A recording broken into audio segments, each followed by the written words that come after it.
Spain was in a precarious position during the Great War, with a fragile economy and a stale government that was growing increasingly incapable of pacifying radicals on the right and left. The once mighty empire found itself unable to participate in the struggle that was the Great War. But what if that changed?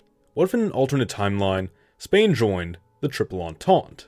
Hello audience, Mr. Z here with another alternate history scenario for you. If you're new to the channel, welcome and stay tuned. Before we go any further, I'd like to take a moment to thank everyone who's donated to us on Patreon, Utreon, and right here on YouTube through channel memberships. Your donations really go a long way to keeping this channel going, and by donating to us across any of these platforms, you'll get access to some great perks including physical merch, a custom designed flag wallpaper, and access to an exclusive members-only Discord server where you can enter your scenarios for a chance to have them made into full videos. You can follow the pop-up on screen here, go to the comments section or description to visit any of these pages and support our channel, and of course you can do so by clicking the join button right below this video. If you can't donate anything, consider subscribing and sharing this video to help the channel out. Now, back to the video.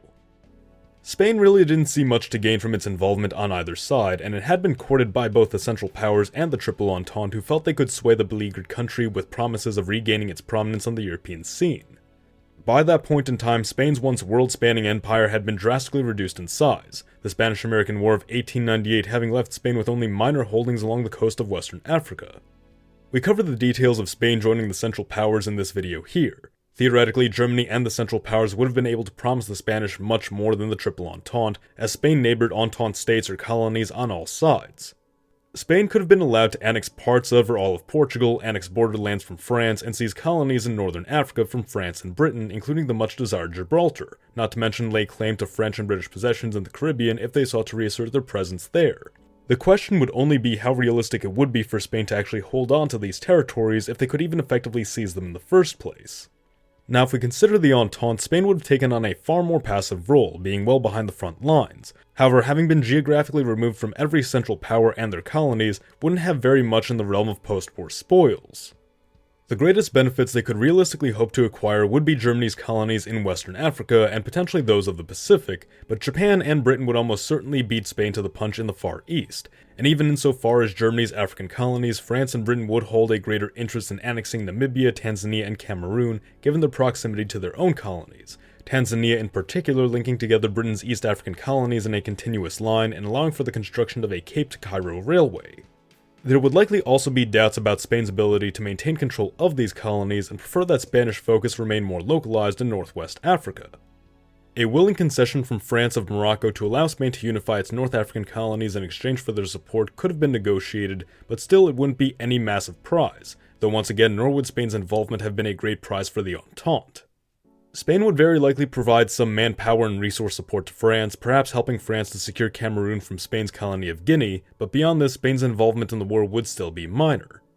When we consider what Spain would really be bringing to the battle, even a concession of Morocco seems too generous. Regardless, we'll assume that's what it takes for Spain to join, and France, eager to break its stalemate with Germany, seeks to rally whatever allies it can.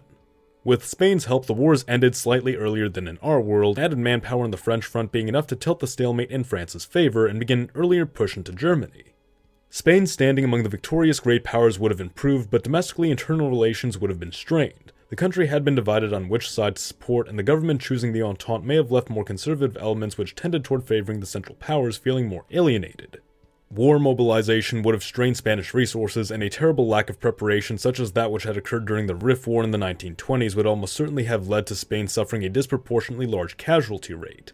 The impact of the conflict upon the economy reduced quality of life in many rural areas, while urban areas experienced a small boom thanks to increased demand for industrial goods. As a result, Spain could face an act or period of conservative unrest, perhaps manifesting in the form of an attempted coup such as that of Primo de Rivera in our timeline. The one which may not succeed this time around is the national government consolidated with more left-leaning pro-Entente factions at the expense of right-leaning factions ostracized for their pro-German tendencies. That being said, there would still be calls from within Spain for reform and change in response to the country's poor performance during the war and seeming stagnation. Modernization and militarization would likely become key issues as considerations were made for what to do with their new colony in North Africa and how to keep it under the control following a poor showing in the Great War.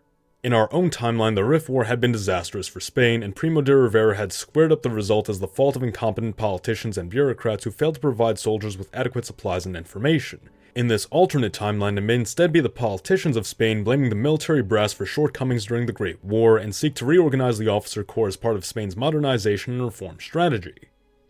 As a result of modernization policy, Spain performs well in the war against Morocco, and in doing so is able to pacify more of the right wing, particularly the Africanist faction, all the while maintaining a left-wing and generally Republican government. The Spanish King Alfonso may grow concerned by the seemingly increasing authority of Parliament at the expense of his own and the diminishing calls for change from moderate conservatives. Republicanism within Spain may settle in, while for the time fringe factions were alienated, creating a situation not too dissimilar from that in neighboring France. However, the stability within Spain would crash with the outbreak of the Great Depression. Having further integrated itself into the post-war Entente economic system, Spain would face an even worse economic downturn than in our world, and with the loss of that, so too would the new political and social stability created in the years following the Great War.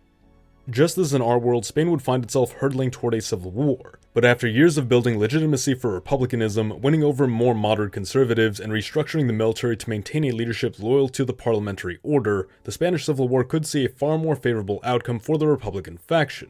But what do you think? What might have happened had Spain joined the Triple Entente? Let us know in the comments below.